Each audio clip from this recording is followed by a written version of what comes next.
Hello बच्चों, मैं राहुल आपका स्वागत करता हूं आपके अपने YouTube channel Rahul Yadav math पर। तो बच्चों, कल आपका गणित का पेपर है, तो उससे पहले मैं आज आपको कुछ ऐसे क्वेश्चन हल करवाऊंगा जो कि कल होने वाली परीक्षा में पूछे जा सकते हैं। और बच्चों, मैं यहाँ पर जो भी सवाल लिखूंगा उसकी पूरी भाषा को मैं यहाँ पर नहीं लिखूंगा, क्योंकि कल आपका पेपर है। तो मेरी यह कोशिश है कि कुछ मैं आपको ऐसे क्वेश्चन यहाँ पर हल करवाऊं जो कल परीक्षा में आ सकते हैं। तो मैं यहाँ पर आपको सिर्फ यह बताऊंगा कि इस सवाल में हमें क्या मान निकालना है और उस सवाल को सॉल्व करवाऊं। तो चलते हैं बच्चों अपने सवाल की ओर। तो जैसे इसमें पूछा जा सकता है कि जो क्वेश्चन है पिछले पेपर में आया था, पिछली साल की जो परीक्षा हुई थी तो उसमें पूछा गया था। और मैं यहाँ पर जो भी क्वेश्चन हल करवाऊंगा वो प्रीवियस ईयर में पूछे जाने वाले क्वेश्चन होंगे जो पिछले पेपरों में पूछे गए हैं। तो बच्चों, इसमें 140 जो दिया गया है, तो इसमें हमें 140 की अभाज्य गुणनखंड निकालने हैं कि 140 के अभाज्य गुणनखंड क्या होंगे। तो बच्चों, सबसे पहले तो हम इसे 2 से काटना शुरू करेंगे। तो 2 से काटेंगे तो 2 सत्ते 14 होगा, तो यह 70 बार कटेगा। और 2 से 70 को काटेंगे तो यह 35 बार कटेगा।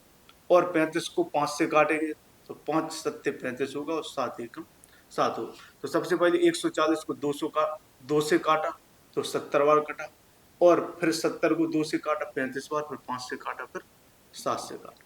तो जो 140 के अभाज्य गुणनखंड हो जाएंगे बच्चों, तो वो हो जाएंगे इन सब का गुणा करेंगे तो 2 गुणा 5 गुणा 7। यहाँ पर दो बार आया है तो उसको लिख सकते हैं हम 2 की पावर 2 गुणा 5 गुणा 7। तो यह जो है वो उत्तर हो जाएगा, जो इसके अभाज्य गुणनखंड हो जाएगा। इसी प्रकार से ऐसे सवालों को हल करेंगे जो पूछे जा सकते हैं, प्रीवियस ईयर में पूछे गए। तो इसमें हमें अभाज्य गुणनखंड निकालना था। अब आगे बढ़ेंगे बच्चों। तो आगे जो सवाल इसमें पूछा गया है, तो वो सवाल है बच्चों कि 510 और 92 के जो है वो हमें एचसीएफ और एलसीएम निकालने हैं। तो सबसे पहले तो हमें 510 के अभाज्य गुणनखंड निकालने पड़ेंगे। तो इसको हम काटेंगे 2 से, तो 2 दूनी 4 हो जाएगा। एक शेष बचेगा तो है 11 हो जाएगा। 2 पंचे 10, एक शेष बचेगा तो है 2 पंचे 10 हो जाएगा। तो 2 से 255 बार कटेगा। अब यह 2 का भाग दिया तो 2 दूनी 4, एक शेष बचा 2 पंचे 10, फिर एक शेष बचा तो 2 पंचे 10 हो जाएगा। अब यह 3 से कटेगा, 3 का भाग 25 में देंगे, 3 अट्ठे 24 हो जाएगा। एक शेष बचेगा, 3 पंचे 15 हो जाएगा। अब यह 5 से 17 बार कटेगा, क्योंकि 17 पंचे 85 हो जाएगा। और यह 17 एकम 17 हो जाएगा। अब यह जो 92 इसको काटेंगे तो यह 2 से कटेगा, तो 2 चौके 8 हो जाएगा। एक शेष बचेगा तो 2 छक्के 12 हो जाएगा, 46 बार कटेगा। फिर 2 से काटेंगे तो यह 23 बार कटेगा, वह 23 से 1 बार कटेगा। अब यहाँ पर 510 के जो अभाज्य गुणनखंड आए वो आए बच्चों 2 गुणा 3 गुणा 5 गुणा 17। जो 510 के अभाज्य गुणनखंड आए वो आए 2 गुणा 3 गुणा 5 गुणा 17। और जो 92 के अभाज्य गुणनखंड आए वो आए 2 गुणा 23। अब यहाँ पर हमें एचसीएफ और एलसीएम निकालना है। तो बच्चों, इसका जो एचसीएफ हो जाएगा वो हो जाएगा 2 यहाँ पर भी आया है, 2 यहाँ पर भी आया है, तो 2 आ जाएगा। और 2 यहाँ पर आए लेकिन, और 2 यहाँ पर नहीं आए। और 23 यहाँ पर आया, 23 यहाँ पर नहीं आया। तो हम देखेंगे इन दोनों में जो 2 है वो मिल रहा है, 2 ऊपर भी आया नीचे भी। तो इसका एचसीएफ है तो वो 2 आ जाएगा। अब हमें इसका एलसीएम निकालना है। एचसीएफ है वो 2 आ जाएगा, क्योंकि 2 यहाँ पर भी है, 2 यहाँ पर भी है, और 2 यहाँ पर है लेकिन अब ऊपर कोई 2 नहीं आया। इसी प्रकार 3 ऊपर है, 3 यहाँ पर नहीं आया। 5 ऊपर है, 5 नीचे नहीं आया। 17 भी नहीं आया नीचे। इसी प्रकार 23 नीचे है तो ऊपर भी नहीं है। तो एचसीएफ है वो 2 हो जाएगा। और एलसीएम है बच्चों, तो जो आया है या नहीं आया सभी को हम लिखेंगे। तो 2 ऊपर 1 बार आया है, 2 नीचे 2 बार। तो यहाँ पर एलसीएम में जो है वो 2 बार जो आया है उसको लिखेंगे। इसके बाद 3 आया है, इसके बाद 5 आया है, 3 आया, 5 आया है, 3 आया है, 5 आया है, 17 आया है और 23 आया है। तो यह हमारा एलसीएम हो जाएगा बच्चों। इसको हम गुणा कर लेंगे। तो इसी प्रकार आगे बढ़ेंगे और यहाँ पर हम कम समय में कुछ सवालों को हल कर लेंगे जो कि पूछे जा सकते हैं, जो कि कल होने वाली परीक्षा में हमसे पूछे जा सकते हैं। अब और एक सवाल है इसमें दिया गया है जो पिछली परीक्षा में पूछा गया है। तो इसमें दिया गया है कि SCF 255 और 867 का जो SCF है वो 51 हमें दिया गया है कि 255 और 867 का जो SCF है वो 51 हमें दिया गया है और इसमें हमें LCM पूछा गया है। तो इसमें बच्चों जो फॉर्मूला होता है वो यहाँ पर हम प्रयोग करेंगे, जो होता है पहली संख्या गुणा दूसरी संख्या, पहली संख्या गुणा दूसरी संख्या बराबर होता है SCF गुणा SCF गुणा LCM। अब पहली संख्या 255 है और जो दूसरी संख्या है वो 867 हमें दी गई और SCF है जो 51 दिया गया और LCM हमें ज्ञात कर। तो जब हम LCM निकालेंगे इसका, तो जब हम इसका LCM निकालेंगे तो बराबर आएगा 255 गुणा 867 बटे यह जो 51 है वो इसके नीचे बटे में आ जाएगा। अब 51 से यह जो 255 है वो 5 बार कट जाएगा, क्योंकि 5 का इसका गुणा में करेंगे 51 में तो 5 एकम 5 और 5 पंचे 25 हो जाएगा। तो 51 से 5 बार कट जाएगा, तो जो LCM बराबर निकल के आ जाएगा वो आ जाएगा 5 गुणा 867। तो 5 का गुणा करेंगे तो 5 सत्ते 35 आ जाएगा, 3 हासिल लगा देंगे, 5 छक्के 30 आ जाएगा, 30 और 3 33 हो जाएगा, फिर 3 हासिल, 5 अट्ठे 40 और 3 43, तो 4335 जो है वो हमारा LCM आ जाएगा। इसी प्रकार आगे हल करेंगे हम, इसी प्रकार और आगे देखते हैं कि कौन से सवाल है वो परीक्षा में पूछे जा गए और भी जो सवाल है वो देखते हैं परीक्षा में कौन कौन से सवाल पूछे गए और बस कुछ परमेय अपरमेय वाले क्वेश्चन भी पूछे गए। जैसे यहाँ पर दिया गया है, हमसे पूछ सकता है कि निम्न में से कौन सी संख्या परमेय है और अपरमेय, कौन सी संख्या परमेय है और कौन सी संख्या अपरमेय है। जैसे कोई भी हम एक एग्जाम्पल के तौर पर ले लें, यह जो सवाल है इसमें पहला जो ऑप्शन है वो 25 दिया गया है, रूट के 25, और जो दूसरा ऑप्शन है वो हमें 5 प्लस रूट 2 दिया गया है, तीसरा ऑप्शन वो रूट के 81 दिया गया है, चौथा ऑप्शन है वो 5/3 दिया गया है। तो अब हमें इसमें बताना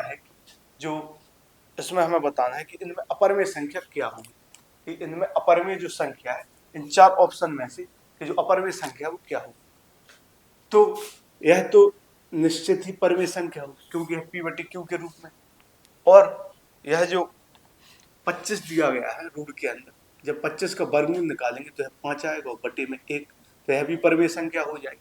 तो यहाँ पर रूट 81 है, जब इसका वर्गमूल निकालेंगे तो यह 9 आएगा, इसके बटे में 1, तो यह भी P/Q के रूप की होगी, तो यह भी एक परमेय संख्या होगी, यह भी परमेय और यह भी परमेय। लेकिन हमें इसमें बताना है कि जो अपरमेय संख्या वो क्या हो, तो 5 प्लस रूट 2 है वो एक अपरमेय संख्या हो जाएगी, तो यह जो बी ऑप्शन है वो सही हो जाएगा, जो बी ऑप्शन है वो यहाँ पर सही हो जाएगा। इसी प्रकार हम स्पीड में क्वेश्चनों को हल करते रहें। अब आगे बढ़ते हैं और भी अगले अभ्यास में हम क्वेश्चन देखते हैं, दूसरी अभ्यास की ओर चलते हैं। अभी जो हमने सवालों को हल किया वो पहले अभ्यास को हल किया, पहले टॉपिक को हल किया जिसका नाम था वास्तविक संख्या। अब दूसरे अध्याय में कुछ क्वेश्चन देखेंगे। यहाँ पर एक क्वेश्चन दिया गया है कि 4x² माइनस x प्लस 1, हमें इसमें शून्यकों का योगफल निकालना है कि इसमें शून्यकों का जो योगफल है वो क्या होगा, शून्यकों का योगफल निकालना। तो सबसे पहले तो बच्चे है जो सवाल हमें दिया गया है हमें इसकी तुलना करनी पड़ेगी, और इसकी जो तुलना करेंगे वो करेंगे बच्चों ax² plus bx plus c से हम इसकी तुलना करेंगे, इससे तुलना करेंगे। तो a बराबर जो मान आएगा वो 4 आएगा, b बराबर आएगा वो -1 आएगा क्योंकि यहाँ पर 1 माना जाएगा, तो b का मान -1 और c बराबर है 1 माना जाएगा। जो यहाँ पर होगा वो a का मान तो 4 है, b का मान -1 और जो आखिर में वो c का मान।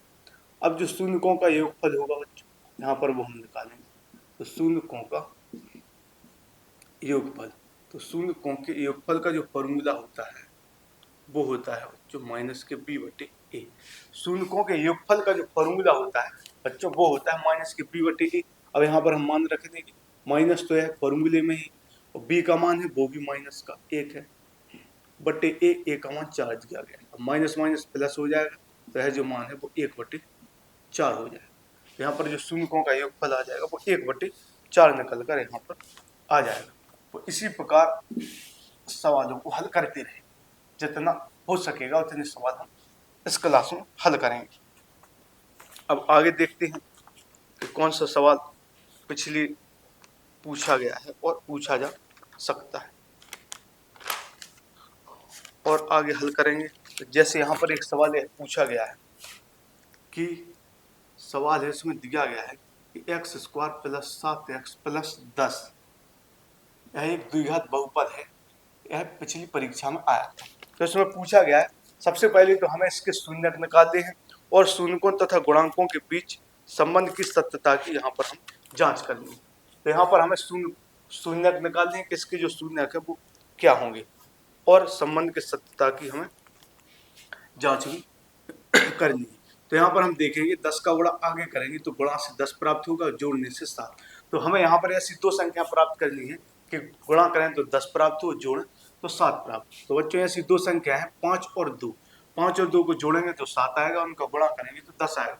तो 7 की जगह लिख देंगे बच्चों 5 + 2 और x + 10 आ जाएगा यहाँ। तो बराबर में आएगा x² + 5x, x का गुणा अंदर करेंगे तो 5x + 2x + 10। अब यहाँ पर कॉमन लेंगे तो x कॉमन आएगा, अंदर बचेगा x + 5। यहाँ पर कॉमन लेंगे तो यहाँ पर 2 कॉमन आएगा, अंदर बचेगा x + 5। अब x + 5 यहाँ पर भी है और यहाँ पर भी है, तो इस पूरे में x + 5 कॉमन आएगा और अंदर जो बचेगा वो x + 2। अब हमें शून्यक निकालना है, तो इन मानों को हम 0 के बराबर करेंगे, शून्य के बराबर करेंगे, तभी शून्यक हमें प्राप्त होंगे। तो जब x + 5 को 0 के बराबर करेंगे तो यहाँ से एक शून्यक आएगा -5, और जब x + 2 को 0 के बराबर करेंगे तो एक जो शून्यक आएगा वो -2 निकल कर आएगा। तो यहाँ से जो दो शून्यक आए वो आए, एक x बराबर -5 और एक x बराबर -2। तो यह जो 2 है वो शून्यक निकल कर आए। अब हमें इनके संबंध की सत्यता की जांच करनी है। तो यहाँ पर तो हमें तुलना करेंगे बच्चों, सबसे पहले ABC के मान निकाल देंगे।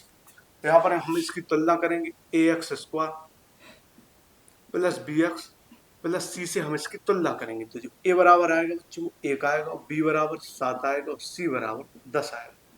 A बराबर 1 आएगा, B बराबर 7 और C बराबर 10। तो यहाँ पर तो हमने सबसे पहले ABC के मान निकाल लिए। अब हमें तुलना करके तो हमने मान निकाल, अब हमें संबंध की सत्यता की जांच करनी है। तो अब हमें सत्यता की जांच करनी है। जो सत्यता की जांच है वो दो तरह से होगी, क्योंकि इसमें द्विघात बहुपद में दो फॉर्मूले होते हैं, एक योगफल का और एक गुणनफल का। तो यहाँ पर हम लिखेंगे शून्यकों का योगफल। यहाँ पर बच्चों जो शून्यकों का योगफल होता है वो होता है -b/a योगफल। अब यहाँ पर जो भी हमें दो शून्य प्राप्त हुए हैं उनको हम जोड़ देंगे। तो एक -5 प्राप्त हुआ, एक -2 बराबर -b का मान यहाँ पर 7 है, a का मान 1 है। 5 और 2 दोनों माइनस के जोड़ेंगे तो -7 यहाँ पर आएगा, -7 यहाँ पर।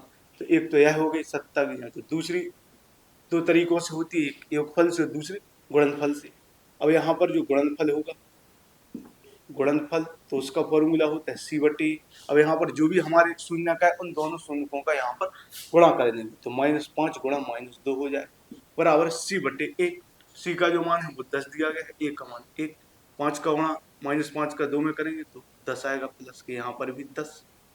तो यह सत्यता की हमारी जांच हो गई। तो इस प्रकार के क्वेश्चन भी पूछे जा सकते हैं, क्योंकि यह जो क्वेश्चन है वो प्रीवियस ईयर में पूछा गया है, तो कल भी पूछे जाने के चांस हैं। अब आगे हल करेंगे और भी सवालों को देखेंगे कि कौन है जो पूछा जा सकता है आपके कल के एग्जाम में पूछा जा सकता है। तो यहाँ से सिर्फ यही सवाल बनता है और देखते हैं कि कौन सा सवाल है जो पूछे जाने के चांस हैं। तो यहाँ पर बच्चों यही थे। अब तीसरे टॉपिक की ओर बढ़ते हैं। तो तीसरे टॉपिक में कौन सा सवाल पूछा गया है? तो बच्चों तीसरे टॉपिक में यह जो सवाल है वो पिछले परीक्षा में पूछा गया है। पिछली परीक्षा में पूछा गया है। तो एक हमें दिया गया है, एक 2x प्लस ए वाई बराबर 1 तथा जो दूसरा समीकरण है वो दिया गया है 3x माइनस 5y बराबर 7 और इसमें बोला गया है कि इसका कोई भी हल नहीं होगा। इसका कोई हल नहीं होगा, कोई हल नहीं। इस प्रकार के काफी क्वेश्चन पूछे गए हैं, पिछले प्रीवियस ईयर के कई सेटों में पूछे गए। तो इसमें दो समीकरण दिए गए। पहला है 2x प्लस ए वाई बराबर 1 और 3x माइनस 5y बराबर 7। इसका कोई हल नहीं है, तो हमें इसमें ए का मान निकालना है।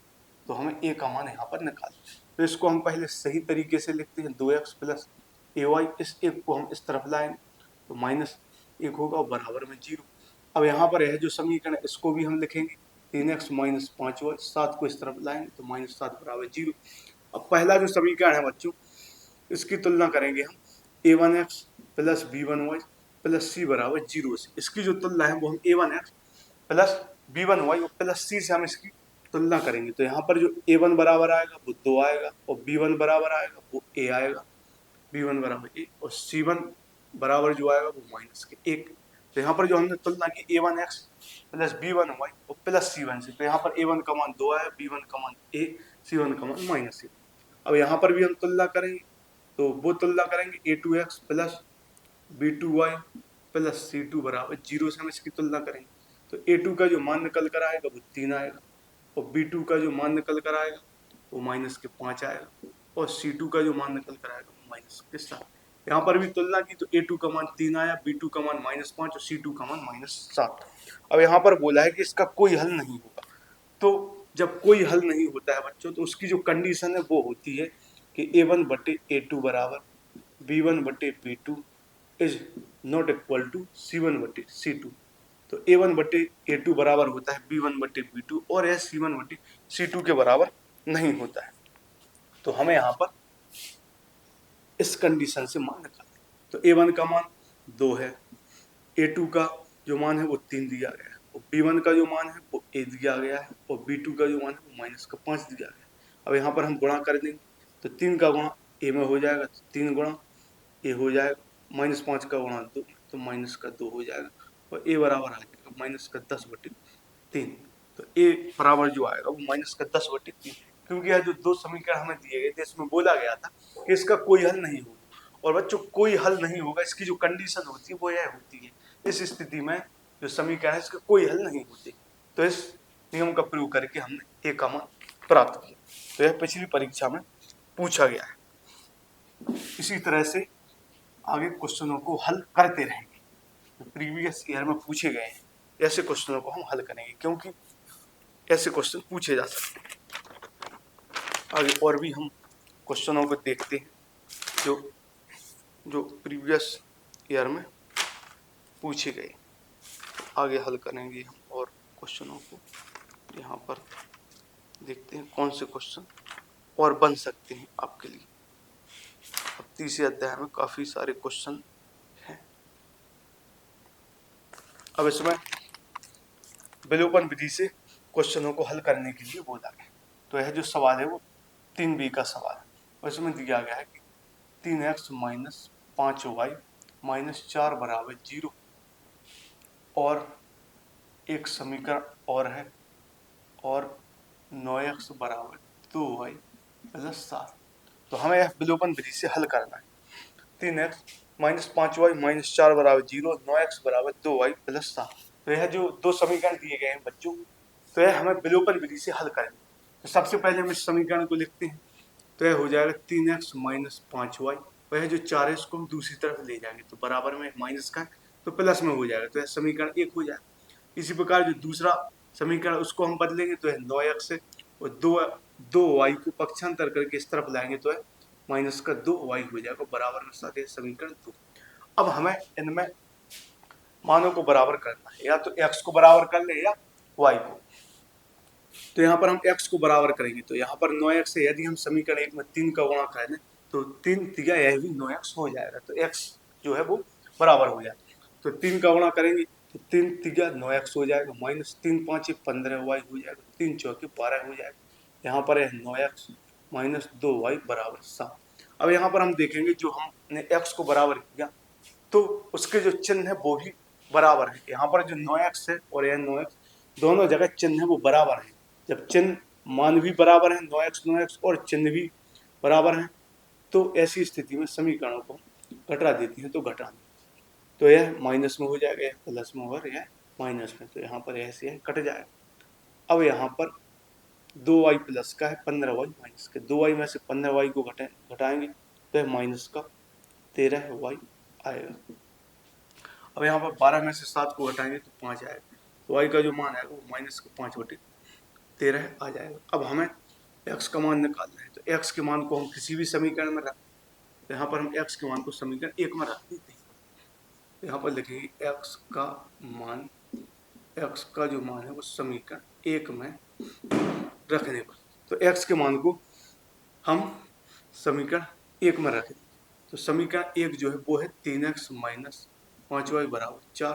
तो यहाँ पर 3x तो 3 गुणा x, यहाँ पर x का मान नहीं आया था, सॉरी, जो मान था वो y का आया था, तो 3x माइनस 5 गुणा y का जो मान है वो माइनस का 5/13 है बराबर 4।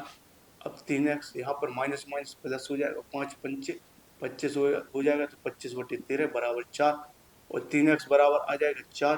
25/13 को दूसरी तरफ ले जाएंगे तो माइनस का 25/13 हो जाएगा। अब 3x बराबर हो जाएगा 13। अब 13 का गुणा 4 में हो जाएगा तो 13 चौके 52 हो जाएगा माइनस 25। 3x बराबर, इसको काटेंगे, 12 में से 5 जाएगा तो 7 आएगा, 12 में से 5 गया 7, 2 के हो गया 3, 5 में से 3 गया तो 2 आएगा बटे 13, 3 से काट दे, 3 9 27 हो गया, तो x का जो मान हो जाएगा 9/13 हो जाएगा। यहाँ से जो y बराबर आया यह 3b का चौथरी का दूसरा सवाल था, जो सवाल था वो 3b के चौथरी का दूसरा सवाल था। 3b के चौथरे का यह दूसरा सवाल है जो कि प्रीवियस ईयर में पूछा गया। इसमें x बराबर 9/13 और y बराबर माइनस का 5/13 आया। अब इसी प्रकार बच्चों और भी क्वेश्चन हम हल करते रहेंगे जो प्रीवियस ईयर में पूछे गए, और क्वेश्चनों को देखते हैं जो पिछली परीक्षाओं में पूछे गए। यहाँ पर और कोई ऐसा तो सवाल नहीं मिल रहा जो प्रीवियस ईयर में पूछा गया। आगे बढ़ते हैं तो बच्चों भारतीय क्वेश्चनों में देखेंगे जो भाषा पर आधारित सवाल हैं वो देखते हैं क्या है।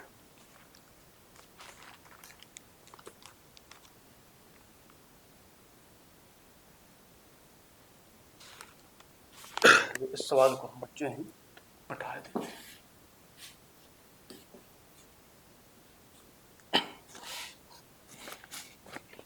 तो बच्चों यह एक 2 अंकों वाली संख्या है, उसका एक क्वेश्चन पूछा गया। तो इसमें बोला गया बच्चों कि 2 अंकों की एक संख्या एवं उसके अंकों को पलटने पर बनी संख्या का योग 66 है। तो जब भी बच्चों 2 अंक वाली संख्या का क्वेश्चन हमसे पूछा जाए कि 2 अंकों की संख्या, तो उसमें बच्चों जैसे यहाँ पर लिखा गया है 35, तो यह 2 अंकों की संख्या है। इसमें यह जो है वो इकाई का अंक है और यह जो है वो दहाई का अंक है। तो सबसे पहले तो हम जो 2 अंकों की संख्या का जो सवाल बनता है उसमें हम इकाई का अंक मानते हैं। तो यहाँ पर हम लिखेंगे कि माना जो इकाई का अंक है, माना इकाई का अंक है वो x है, इकाई का अंक है वो x है, तथा दहाई का अंक है उसको y मान लेंगे। और बच्चों जो संख्या है उसको हम मानेंगे x प्लस 10y। तो इकाई का अंक है उसमें हम दहाई के अंक में 10 का गुणा करके जोड़ देंगे, तो ये हमारी संख्या हुई। तो अब बच्चों इस सवाल में बोला गया है कि 2 अंकों की एक संख्या एवं उसके अंकों को पलटने पर बनी संख्या का योग 66 है। तो 2 अंकों की जो संख्या है वो है x प्लस 10y, और यह जो संख्या है इसके अंकों को यदि हम पलटेंगे तो जो संख्या होगी वो x की जगह y आ जाएगा और y की जगह x है। जैसे यह अंक दिए गए, यह संख्या 35 है, इसके अंकों को हम पलटेंगे तो 5 आगे आ जाएगा, 3 पीछे आ जाएगा। तो इसी प्रकार इसमें बोला गया है कि दो अंकों की जो संख्या है यह थी, उसको उलटने पर, जब हम इसको उलटेंगे तो x की जगह y आएगा, y की जगह x आएगा, और उनको जोड़ने पर जो योगफल आ रहा है बच्चों को 66 आ रहा है। संख्या थी, उसके अंकों को पलटा गया, फिर जो संख्या बनी तो दोनों को जोड़कर 66 आया। तो x और 10x मिलकर 11x आएगा। इसी प्रकार 10y और y मिलकर 11y आएगा बराबर 66। इसमें 11 कॉमन लेंगे तो x प्लस वाई बराबर 66 आएगा। तो 11 से 66 कट जाएगा, 6 बार, तो x प्लस वाई बराबर 6 आ जाएगा। इसको हम समीकरण 1 मान लेंगे। फिर इसमें बोला गया है बच्चों, यदि संख्या के अंकों का जो अंतर है वो 2 है, यह जो दो अंक है उनके अंकों का जो अंतर है x माइनस वाई, तो वो 2 है। बच्चों हम विलोपन विधि से करेंगे तो यहाँ इनको हम जोड़ेंगे, जोड़ने पर जोड़ेंगे तो y से y कट जाएगा, x से x 2x आ जाएगा, और 6 और 2 8 हो जाएगा। यहाँ से जो x का मान निकल कर आ जाएगा वो 4 आ जाएगा। अब बच्चों x का मान हम यहाँ पर रखेंगे तो यह जो समीकरण है x प्लस वाई बराबर 6, तो x की जगह 4 रख देंगे, प्लस वाई बराबर 6, जो y बराबर आ जाएगा 6 माइनस 4, 6 माइनस 4, तो y का जो मान आ जाएगा तो 2 आ जाएगा बच्चों। अब हमें वो संख्या निकालनी, तो बच्चों जो संख्या वो हमने मानी x प्लस 10y, तो x प्लस 10y है बच्चों, यह जो है वो संख्या हो जाएगी। अब यहाँ पर हम x और y के मानों को रख देंगे, तो x का जो मान है वो 4 है, प्लस 10 गुणा y का जो मान है वो 2 है, अब बराबर 4 हो जाएगा। 10 दूनी 20 जोड़ेंगे और 20 और 4 24, यह जो संख्या निकल के आ जाएगी वो 24 आ जाएगी। यहाँ पर जो संख्या, वैसे इसमें जो उत्तर दिया जा रहा है वो 42 हो जाएगा, क्योंकि बच्चों इसमें जो अंतर बोला गया है कि इसमें जो अंतर होगा वो 2 दिया गया है, लेकिन यहाँ पर हमें यह पता ही नहीं है कि जो कौन सा अंक है वो बड़ा है या कौन सा अंक है छोटा। तो हमें यहाँ पर इसमें से यहाँ पर 42 भी आ सकता है, और इसमें 42 दिया गया है। तो यहाँ पर जो हमने अंतर दिया x माइनस वाई, तो यह न लेकर हम y माइनस एक्स लेंगे, तो अंतर है वो 2, क्योंकि इसमें जो उत्तर है वो 42 दिया गया। क्योंकि हमें यह थोड़ी ना पता है कि कौन सा जो अंक है वो बड़ा है, कि इकाई का अंक बड़ा है कि दहाई का अंक। जैसे यह जो संख्या है 35 है तो इसमें यह अंक बड़ा है, कोई संख्या जैसी 42 आई तो इसमें यह अंक बड़ा है। यहाँ पर हमें नहीं पता है कि कौन सा अंक बड़ा है। तो x माइनस वाई जब किया तो उत्तर 24 निकल कर आया। तो यहाँ पर y माइनस एक्स करेंगे तो y माइनस जब x होगा जोड़ेंगे तो x से x कट जाएगा, y हो 2y हो जाएगा, 6 और 2 8, तो यहाँ से y का जो मान है वो 4 आ जाएगा, और जो x का मान है वो 2 आ जाएगा। और जो संख्या निकल के आएगी तो x प्लस 10 y, x का मान 2 है, प्लस 10 गुणा y का मान 4, तो यहाँ से जो संख्या वो 42 निकल कर आ जाएगी। दोनों उत्तर भी आ सकते हैं यहाँ। अब आगे हल करेंगे बच्चों और देखेंगे कौन से क्वेश्चन यहाँ पर पूछे गए हैं। सब तो मैं हल नहीं कर सकता क्योंकि इतना समय है नहीं मेरे पास, और भी क्वेश्चन देखते हैं बच्चों कौन से क्वेश्चन और पूछे गए।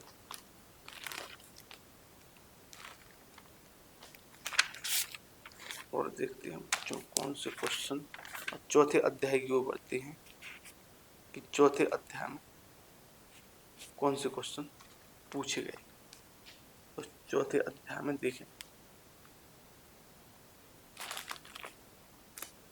यहाँ पर इस सवाल को डाल लेते हैं। जो चौथे अध्याय में पूछा गया है कि इसमें मूल निकालिए, गुणनखंड द्वारा जो हमें समीकरण दिया जाएगा उसके हमें मूल निकालने हैं। तो 2x square minus 5x plus 3 बराबर 0 है, हमें इसके मूल निकालने। तो इसमें क्या हमें गुणनखंड करना पड़ेगा कि 2 का गुणा 3 में करेंगे तो 2 3 6 होगा, गुणा से हमें 6 संख्या प्राप्त करेंगे, जोड़े से 5। अब हमें यहाँ पर ऐसी 2 संख्या सोचनी होगी, गुणा से 6 आए और जोड़ने पर 5, तो वो 2 संख्या है बच्चों 3 और 2। तो 2x स्क्वायर माइनस 5 की जगह हम लिखेंगे 3 प्लस 2, क्योंकि यह जो 5 है वो हमें जोड़ने से प्राप्त करना है, और x प्लस 3 बराबर 0 हो जाएगा। तो यहाँ पर आएगा 2x स्क्वायर माइनस इस माइनस का गुणा अंदर हो जाएगा, तो minus 3x minus 2x plus 3 बराबर 0। यहाँ पर कॉमन लेंगे तो x कॉमन आएगा, अंदर आएगा 2x माइनस 3, यहाँ पर माइनस का हम एक कॉमन लेंगे, जो अंदर बचेगा वो 2x माइनस 3 बराबर 0। 2x-3 यहाँ पर भी, और 2x-3 बच्चों यहाँ पर भी है, तो 2x-3 कॉमन हो जाए और दूसरी जगह आ जाएगा x-1 बराबर 0। अब इन दोनों मानों को हम 0 के बराबर कर देंगे। तो जब 2x-3 को 0 के बराबर करेंगे तो 2x बराबर 3 आएगा और x बराबर जो है 3/2 निकल कर आ जाएगा। और जब x-1 को 0 के बराबर करेंगे तो x बराबर जो है वो 1 निकल कर आ जाएगा। तो इसके जो मूल है वो 1 3/2 आ जाएगा और जो दूसरा मूल है वो 1 निकल कर यहाँ पर आ जाएगा। और भी क्वेश्चनों को देखते हैं कि कौन प्रीवियस ईयर या 2024 परीक्षा में पूछे गए। तो बच्चों अगले सवाल की ओर हम यहाँ पर बढ़ते हैं। तो बच्चों जो अगला सवाल है वो पूछा गया है कि 3x² minus 12x plus m बराबर 0। इसमें जो इसके जो मूल है, मूल इसमें बराबर है, इसके जो मूल है वो बराबर है। तो हमें m का मान निकालना। तो बच्चों यह हमें समीकरण दिया गया है कि 3x² माइनस 12x प्लस 9 बराबर 0। और इसमें यह हमें कंडीशन दी गई है कि बच्चों इसके जो मूल है वो बराबर है। यदि मूल बराबर है तो हमें m का मान निकालना है। तो सबसे पहले तो हम बच्चों इसकी तुलना करेंगे ax² plus bx plus c बराबर 0 से। बच्चों हम इसकी तुलना करेंगे। तुलना करने पर हम इसमें abc के मान निकाल देंगे कि abc के मान क्या होंगे। तो a का जो मान होगा वो होगा बच्चों 3 और b बराबर जो होगा वो होगा -12 और c बराबर होगा m। और बच्चों जो मूल बराबर होने की जो कंडीशन है वो यहाँ पर हम लिखेंगे कि मूल बराबर कब होते हैं। तो यहाँ पर हम लिखेंगे मूल बराबर होंगे। मूल बराबर कब होंगे बच्चों? मूल बराबर जब ही होते हैं जब b² माइनस 4ac का जो मान है वो 0 के बराबर होता है। मूल बराबर तभी होते हैं जब b² माइनस 4ac का जो मान है बच्चों वो 0 के बराबर यहाँ पर दिया जाता है। तो हमें b² माइनस 4ac का मान 0 के बराबर करना पड़ेगा, क्योंकि कंडीशन इसमें दी गई है कि मूल बराबर है। और मूल बराबर तभी होते हैं जब b² माइनस 4ac का मान 0 के बराबर। तो b का मान माइनस का 12 दिया गया है, तो 12 का स्क्वायर माइनस 4 गुणा a गुणा c, a का मान 3, c का मान हमें m दिया गया बराबर में 0। 12 का वर्ग 144 हो जाएगा बच्चों, 4 दिया 12 हो जाएगा, तो 12m बराबर 0। अब 144 इस 12m को दूसरी तरफ ले जाएंगे तो 12m आएगा। 12 से 144 को काटेंगे तो 12 बार कट जाएगा, तो m का जो मान आ जाएगा वो 12 उत्तर यहाँ पर निकल कर आ जाएगा। तो इस प्रकार से और भी क्वेश्चनों को हल करेंगे और देखते हैं कैसे क्वेश्चन प्रीवियस ईयर में पूछे गए।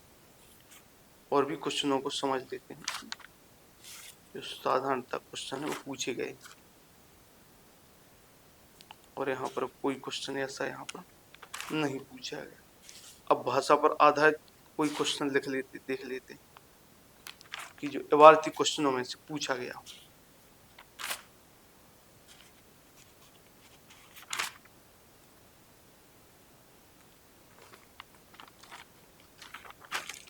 और एक भाषा पर आधारित बच्चों क्वेश्चन को यहाँ पर समझिए।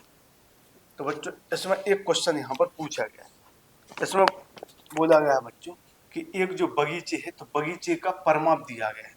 बगीचा है एक, उसका हमें परिमाप 120 मीटर दिया गया है। एक जो बगीचा है उसका परिमाप हमें 120 मीटर दिया गया है और उसका जो क्षेत्रफल है बच्चों वो हमें 800 मीटर स्क्वायर दिया गया है। उसका जो परिमाप है वो 120 मीटर और जो क्षेत्रफल है वो 800 मीटर स्क्वायर दिया गया। और इसमें यह भी बोला गया उसकी लंबाई और चौड़ाई ज्ञात कीजिए। और इसमें दिया गया है कि लंबाई चौड़ाई से दोगुनी है। साथ में यह भी दिया गया है कि लंबाई जो है वो चौड़ाई से दोगुनी है। जो लंबाई है वो चौड़ाई से दोगुनी है। तो बच्चों एक बगीचा है तो हमें उस बगीचे का परिमाप दिया गया है जो कि 120 मीटर है और उसका जो क्षेत्रफल है बगीचे का वो 800 मीटर है। तो कहने का मतलब है जो बगीचा है उसमें लंबाई भी है चौड़ाई भी है। तो इसका मतलब है कि यह जो बगीचा है वो आयताकार माना जाए, क्योंकि इसमें लंबाई की भी बात की गई है और चौड़ाई की भी। और लंबाई और चौड़ाई आयत में हमें दी जाती है। तो जो आयताकार जो बगीचा है उसका परिमाप 120 मीटर दिया गया है और जो क्षेत्रफल है वो 800 मीटर स्क्वायर दिया गया है।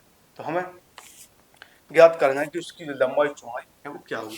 तो यहाँ पर बच्चों हम मान लेंगे कि इसकी जो लंबाई है वो चौड़ाई से दोगुनी है, तो यहाँ पर इसकी जो चौड़ाई है वो बच्चों हम x मान लेंगे, जो चौड़ाई है वो उसको हम x मीटर मान लेंगे। और बच्चों जो लंबाई है वो चौड़ाई की दोगुनी है, तो 2x मीटर हो जाएगा। अब यहाँ पर बच्चों हमें इसका जो परिमाप दिया गया है वो दिया गया है 120 मीटर। और बच्चों जो आयत का परिमाप होता है वो होता है 2 गुणा कोष्टक में लंबाई प्लस चौड़ाई, लंबाई प्लस चौड़ाई। जो परिमाप होता है वो होता है 2 गुणा कोष्टक में लंबाई प्लस चौड़ाई, जो कि हमें 120 मीटर दी गई। तो 2 गुणा लंबाई यहाँ पर 2x है और चौड़ाई है वो x है, तो बराबर 120 हो जाए। अब 2 गुणा 2x, तो x को जोड़ेंगे तो 3x हो जाएगा बराबर 120। 3 दूनी 6x हो जाएगा बराबर 120। 6 से 120 काट देंगे तो 6 दूनी 12। यहाँ से x का मान निकल कर है वो 20 आ जाए। तो बच्चों जो चौड़ाई हो जाएगी वो x है और x का मान 20 आया तो 20 मीटर हो जाएगी। और जो लंबाई है बच्चों, लंबाई यहाँ पर 2x दी गई है और x का मान 20 आया तो 20 दूनी 40 मीटर हो जाएगी। तो बच्चों यहाँ पर जो लंबाई है वो 40 मीटर आई और जो चौड़ाई है वो 20 मीटर यहाँ पर निकल कर आ गई। अब 5वें अध्याय में देखते हैं कि कौन सा क्वेश्चन पूछा गया है। 5वां जो हमारा टॉपिक है वो समांतर श्रेणी है। तो समांतर श्रेणी में भी कुछ क्वेश्चनों को समझ लेंगे और इसके बाद हम क्लास को खत्म करेंगे।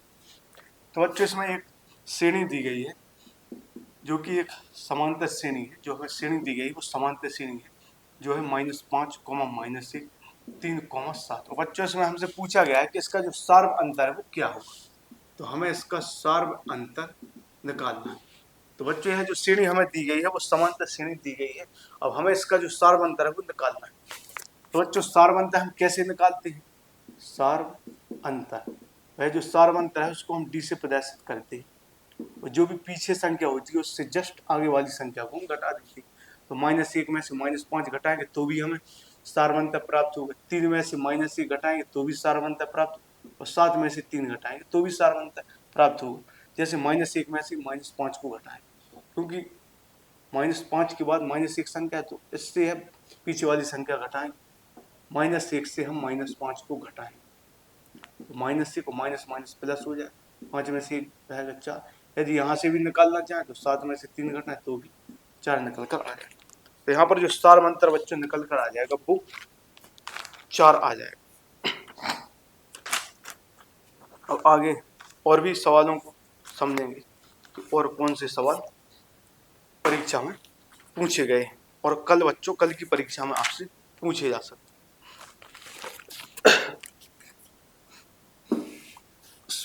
समांतर श्रेणी के बाद बच्चों हम क्लास को खत्म करेंगे।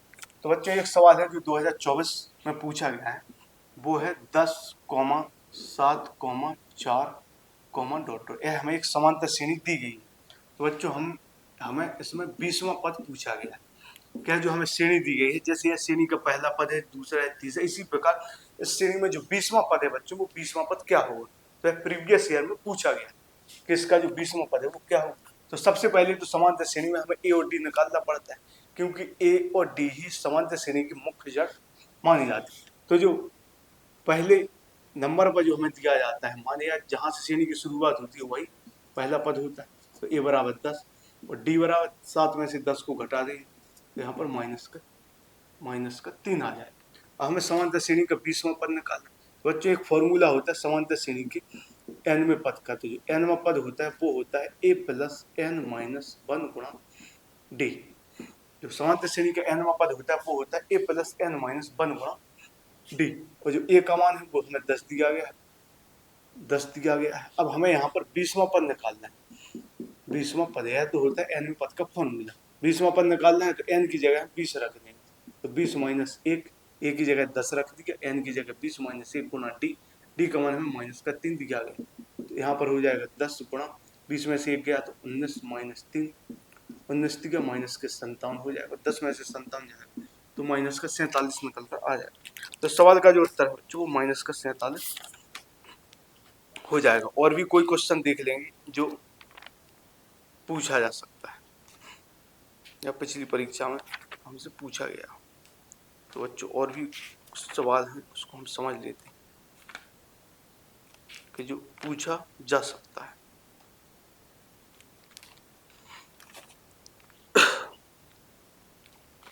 जैसे बच्चों यह सवाल हमें पूछा गया है और ये मैंने पिछली क्लास में भी आपको समझाया, जो कि 2024 में पूछा गया है। यह सवाल है बच्चों कि इसमें पूछा गया है कि 8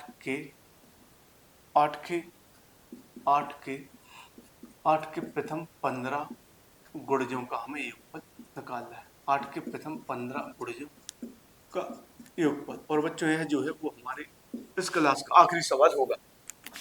तो इसमें पूछा गया है हमसे कि 8 के 15 गुणजों का योगफल क्या होगा। 8 के प्रथम, तो कहने का मतलब है कि हमें जो 8 का पहाड़ा है वो 15 बार पढ़ना है। तो यहाँ से जो बच्चों की श्रेणी बनेगी वो क्या होगी, जो श्रेणी बनेगी वो होगी 8, 8 एकम 8 हो जाएगा, 8 दूनी 16, 8 तिया 24, 8 चौको 32। इसी प्रकार से हम 8 का पहाड़ा पढ़ते जाएंगे, 8 में संख्याओं को गुणा करते जाएंगे, 8 एकम 8 दूनी 16। इसी प्रकार हमें 8 का जो पहाड़ा है वो 15 बार पढ़ना है कि 8 के प्रथम 15 गुणजों का योगफल। पहले 8 में 1 का गुणा किया, 8 एकम 8 है, फिर 2 का गुणा, 8 दूनी 16। इसी प्रकार आखिर में 8 में 15 का गुणा करेंगे तो 15 अट्टे जो होगा वो 120 हो जाए। तो बच्चों है जो श्रेणी बनेगी वो इस तरह से बनेगी। तो इस श्रेणी में जो प्रथम पद है वो 8 हो जाएगा और जो सार बनता है वो इसमें वो भी 8 हो जाएगा, क्योंकि 8 का पहाड़ा यहाँ पर पढ़ा जा रहा है तो 8 का ही अंतर आएगा। तो ए बराबर भी 8 हो जाएगा, डी बराबर भी 8, और जो आखिर में जो पद दिया गया है बच्चों वो 120 हो जाएगा। तो उसको हम एल से प्रदर्शित करते हैं। तो अब हमें 8 के 15 गुणजों का योगफल निकालना है। और बच्चों ये योगफल का फॉर्मूला होता है वो 2 फॉर्मूले होते हैं, लेकिन यदि हमें श्रेणी का आखिरी मान या आखिरी पद दिया जाता है, जो भी हमें श्रेणी दी जाती है, यदि हमें उसका सबसे आखिरी का पद पता हो वो हम एल से प्रदर्शित कहते हैं। तो वहां पर जो शॉर्ट फॉर्मूला होता है योगफल का वो होता है n/2 गुणा a प्लस एल। अब यहाँ पर हमें 15 पदों का योगफल निकालना है। हमें यहाँ पर 15 पदों का योगफल निकालना है। तो n की जगह 15 रख देंगे बटे 2 गुणा a प्लस एल। ए का मान 8 आया और एल का मान 120 आया, बराबर यहाँ पर 15/2 हो जाएगा। 15/2, 8 में 120 जोड़ेंगे तो यह 128 हो जाएगा। तो इसे इसको काटेंगे तो 15, 2 छक्के 12, 2 चौके 8, गुणा करेंगे 15 चौके 60 आ जाएगा। 15 चौके, अब यहाँ पर हमें 15 पदों का योगफल निकालना था। तो n की जगह 15 रख दिया और बटे 2 गुणा a प्लस एल। ए का मान 8 आया और एल का मान 20, 120 और 8, 128 हो जाएगा। अब यहाँ पर 15, 2 छक्के 12, 2 चौके 8, अब गुणा करेंगे तो 15 चौके 60 आ जाएगा, 6 जोड़ देंगे, 15 छक्के 90, 96, 960 जो है वो इसका उत्तर निकल कर यहाँ पर बच्चों आ जाएगा। 5C का यह सवाल था बच्चों, और 6 का पहला, 5C का है जो सवाल था 6 का पहला सवाल है। 6 का पहला सवाल है तो 960 इसमें उत्तर आ रहा है, जो कि बिल्कुल सही है। तो बच्चों हमारे सवाल का उत्तर हो गया। तो बच्चों यहाँ पर हमने ऐसे कुछ सवालों के यहाँ पर हल किया जो कल परीक्षा में पूछे जा सकते हैं। तो आप सब लोग बच्चों पेपर अच्छे से दीजिएगा कल, इसमें घबराने वाली कोई बात नहीं है, क्योंकि कुछ बच्चे ऐसे हैं जो पेपर से पहले घबराहट उन्हें होने लगती है कि अब हम कौन से क्वेश्चन करें। तो सबसे पहले बच्चों जो भी आपको क्वेश्चन आ रहे हैं सबसे पहले उन क्वेश्चनों को करें। सबसे पहले तो हमें एक बार पूरे पेपर को पढ़ लेना है कि कौन कौन से क्वेश्चन है जो आसान है, कौन कौन से क्वेश्चन है जो कठिन है। तो हमें पेपर पढ़ने से अंदाजा हो जाएगा कि कौन क्वेश्चन हमें तुरंत ही आ सकते हैं। तो सबसे पहले तो उन्हीं क्वेश्चनों को बच्चों हल करें जो हमें सीधे सीधे आ रहे हैं, जिनको हम सीधे डायरेक्ट तरीके से हल कर सकते हैं, या हमें आसान लगते हैं कि यह सवाल तो बहुत नॉर्मल है और हम बहुत आसानी से हल कर सकते हैं। तो बच्चों सबसे पहले हम उन्हीं क्वेश्चनों को हल करेंगे, और जो क्वेश्चन ज़्यादा कैलकुलेशन दार होंगे या जिनमें कैलकुलेशन करनी पड़ेगी तो उन क्वेश्चन को बच्चों हम बाद में करेंगे, क्योंकि यदि हम पहले ऐसे क्वेश्चनों में फंस जाएंगे तो हमारा जो टाइम है वेस्ट हो सकता है। तो इसलिए ऐसे क्वेश्चनों को कोशिश करें बच्चों कि सबसे पेपर में सबसे बाद में करें, क्योंकि जो कैलकुलेशन वाले क्वेश्चन है, जैसे शंकु वाले क्वेश्चन है, सांख्य की टॉपिक के जो क्वेश्चन है उनमें काफ़ी सारी कैलकुलेशन हो सकती है। तो ऐसे क्वेश्चनों को बच्चों मेरी आपसे गुजारिश है कि पेपरों में सबसे बाद में इन क्वेश्चनों को हल करें, क्योंकि बहुत सारी कैलकुलेशंस में होती है जिसमें हम फंस जाते हैं, जिसकी वजह से हम और क्वेश्चन हमारे कई बार छूट जाते हैं। तो इसलिए हमें ऐसे क्वेश्चनों को सबसे आखिर में हल करना है, और बाकी आप सब लोग पूरे कॉन्फिडेंस के साथ पेपर देने के लिए जाएंगे और घबराएंगे नहीं। क्वेश्चन आए या ना आए, हमें पूरी कोशिश करना है, पूरी अपनी ताकत के साथ क्वेश्चन को हल करना है, और कोई भी क्वेश्चन हमें छोड़कर नहीं आना। यदि कोई क्वेश्चन हमें नहीं भी आ रहा है तो जितना आ सकता है उतना हम करें, हमें नंबर मिल सकते हैं। लेकिन हम उस क्वेश्चन को यदि छोड़कर आ जाए, कुछ लिखें ही ना, तो हमें एक भी नंबर नहीं मिले। तो हमें बच्चों कोशिश करना है कि कोई भी क्वेश्चन हमसे छूटे ना, चाहे वो हमें आए या ना आए, हम पूरी कोशिश करेंगे सॉल्व करने की, कि क्वेश्चन को सॉल्व तो जरूर करें। जितना आएगा उतना हल करें, जितना हमसे हल हो पा रहा है उतना तो हल कम से कम हम कर सकते हैं। तो इसलिए किसी भी क्वेश्चन को हमें छोड़ना नहीं है, और बाकी आप सब लोग अच्छे से पेपर दीजिएगा। तो ठीक है बच्चों, आज के लिए सिर्फ इतना ही। धन्यवाद।